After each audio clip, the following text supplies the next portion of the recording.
ආයුබෝවන් Cooking with Wife YouTube channel එකට ඔබ සියලු දෙනාම ඉතාමත්ම ආදරෙන් පිළිගන්නවා. වෙනදා වගේම අදත් රසවත් ආහාර වට්ටවරුවක් තුලින් තමයි අපි ඔයාලව හම්බ වෙන්න එන්නේ. අද අපි ඔයාලට කියලා දෙන්නේ ඔයාලා කවුරුත් බොන්න කැමති ෆලූඩා එකක් නිවැරදිව හදාගන්නේ කොහොමද කියලා. වැඩි වෙලා ගන්නේ නැතුව අවශ්‍ය කරන්නේ මොනවද කියලා බලමු. නැවුම් මෙලකිරි, රෝස් සිරප්, කසකසා ඇට, රස පදමට සීනි, ස්ට්‍රෝබෙරි ජෙලි, වැනිලා අයිස්ක්‍රීම්. ඔයාලා කැමති පළතුරක් මෙතනදී පාවිච්චි කරන්න පුළුවන්. මම අද පාවිච්චි කරන්නේ ආමන්ඩ්, කජු සහ වියලි පළතුරු. ලස්සන කරගන්න චෙරි ගෙඩියක්, ඒ වගේම වර්මසිලි කියලා නූඩ්ල්ස් එකක් මේක. ඒකත් අපට අවශ්‍ය වෙනවා.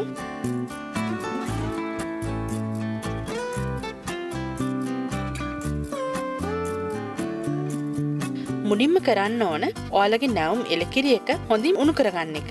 මේකෙදි මම ප්‍රමාණ සඳහන් කරලා නැහැ. ඔයාලට කැමති ප්‍රමාණයක් ගන්න පුළුවන්. කිරියකට අපි රස පදමට සීනි එකතු කරගන්නවා. මෙතනදී සීනි ගොඩක් එකතු කරගන්නේ නැහැ. මොකද ජෙලි වල වගේම අයිස්ක්‍රීම් වලත් සීනි තියෙන හින්දා සීනි ඉතාමත්ම අඩුවෙන් තමයි මම මෙතනදී පාවිච්චි කරන්නේ. හොඳින් කිරියක උණු වුණාට පස්සේ ඔයාලට පුළුවන් මේක ශීතකරණයේ ටික වෙලාවක් තියාගෙන කූල් කරගන්න. දැන් මේකට අවශ්‍ය කරන අනිත් දේවල් හදාගන්නේ කොහොමද කියලා බලමු. කසකසා ඇට ටික මෙන්න මේ විදිහට භාජනයකට දාලා ඒකට සාමාන්‍ය වතුර අපි දාගන්නවා.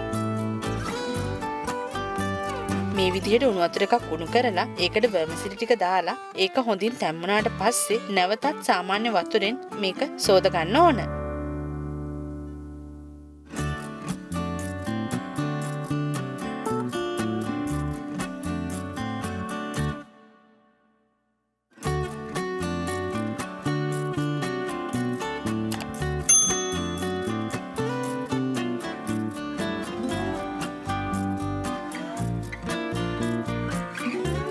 දැන් තියෙන්නේ අපි මේකට පාවිච්චි කරන පළතුරු ටික සීන්ව කපා ගන්න එක.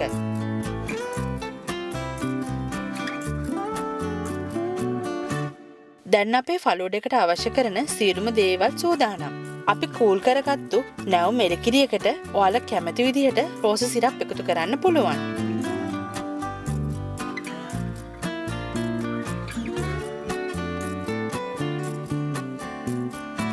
මේ විදිහට උස වීදුරුවක් අරගෙන මුලින්ම අපි පෙඟෙන්න තියාගත්තු කසකසා ඇට ටිකක් දානවා.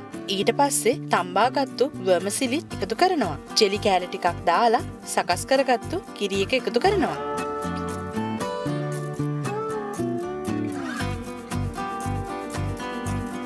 දැන් මේකට උඩින් ඔයාලට පුළුවන් වැනිලා අයිස්ක්‍රීම් එකතු කරන්න. කැමති විදිහට සරස ගන්න පුළුවන්. අද මම මේක සරසගන්නේ ආමන්ඩ් ඇට වලින්, කජු වලින් සහ වියලි පළතුරු වලින්.